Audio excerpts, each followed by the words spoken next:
The countdown clock will resume on my mark. 5, 4, 3, 2, 1, mark. T-minus 9 minutes and counting. TLS auto sequence has been initiated.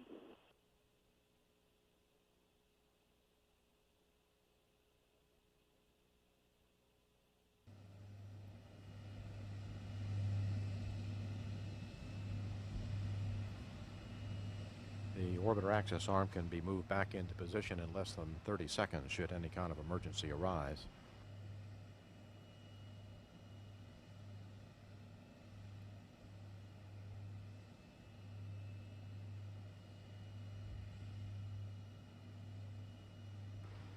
And in just about another minute, we'll start the pre-start sequence for the auxiliary power units.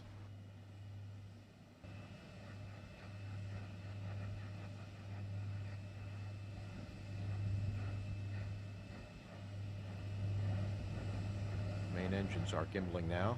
Steering check on the main engines.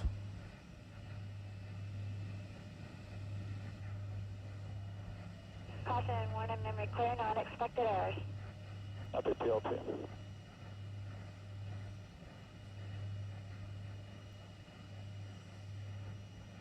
T-minus 2 minutes, 15 seconds. OTC, we go to close and lock your visors, initiate O2 flow. I wish you Godspeed, Columbia, keep the dream alive.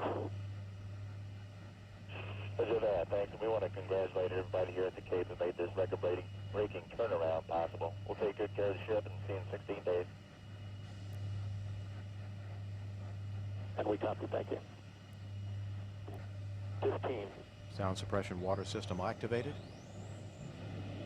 10. T-minus 10, 9, 8, 7, 6. Main engine start.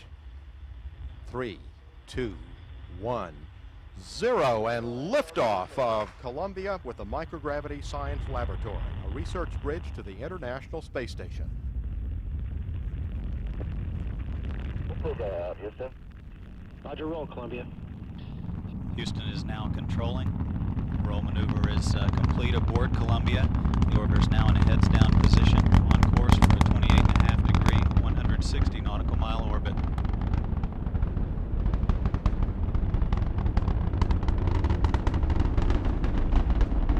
Now at 30 seconds, the three engines aboard the orbiter will begin throttling down as the vehicle prepares to pass through the area of maximum dynamic pressure on the vehicle.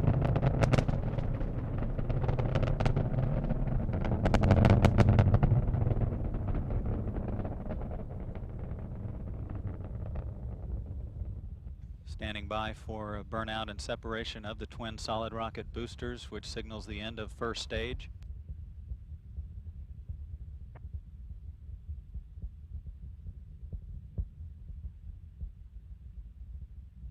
SRB separation is confirmed 2 minutes 15 seconds into the flight.